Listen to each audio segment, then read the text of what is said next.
Si tu es un jeune homme, tu te cherches, tu es en train de te bâtir, tu veux réussir dans la vie, ne cours pas derrière les femmes, ne nique pas à gauche, à droite, à gauche, à droite. En fait, faut pas avoir un roboticante. Je sais, on parle souvent des femmes, on dit souvent, ouais, faut pas avoir un roboticante, etc.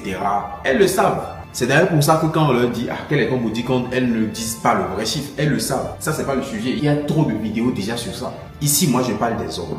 Si tu es un homme sérieux qui ambitionne faire de grandes choses dans la vie, tu dois avoir de la discipline sexuelle. Le sexe, ce n'est pas une histoire de compétition. Ce n'est pas une histoire de qui a niqué le plus de femmes. Non. Si tu aspires à de grandes choses, mais vraiment de grandes choses, tu dois avoir une discipline sexuelle. Ce n'est pas une histoire de plus tu niques de femmes, plus tu auras de l'expérience et plus, etc., etc. Est-ce que c'est ça le but? Est-ce que c'est ça ton objectif? En tant qu'homme, ton objectif, c'est pouvoir niquer beaucoup de femmes pour avoir de l'expérience, pour pouvoir bien niquer. C'est ça ton objectif? Non, je ne pense pas. En tant qu'homme, ton objectif, c'est de te bâtir, d'atteindre tes objectifs, du coup, tes objectifs de vie, tes objectifs financiers, pouvoir mettre la famille à l'abri, etc. Après, quand tu auras fait tout ça, tu pourras t'enjailler, il n'y a pas de souci. Mais genre là maintenant, tu dois avoir une discipline sexuelle. Ça va même plus loin. En fait, vous pensez que le sexe c'est physique, mais ce n'est pas ça. C'est de la spiritualité, c'est spirituel. C'est un échange d'énergie. Et si tu fais ça avec plusieurs personnes, tu ne sais pas quelles sont les énergies qu'elles ont. Elles ont peut-être déjà fait des trucs avec des personnes. Toi, tu viens, tu ramasses. Tu échanges l'énergie là avec elle, donc tu ramasses son énergie, etc.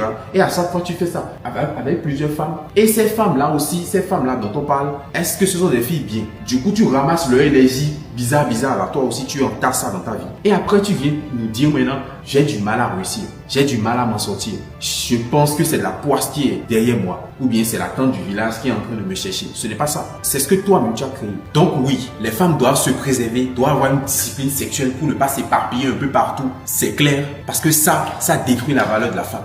Oui, que vous le vouliez ou pas. Je m'en fous de tout ce que vous allez dire. Mais la valeur d'une femme, c'est ça.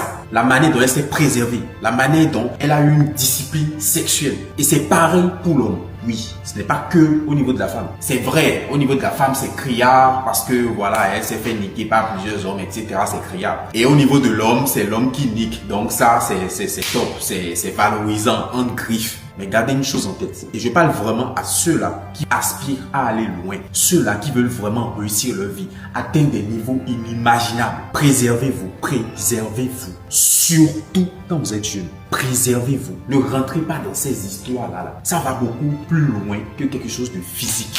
C'est spirituel.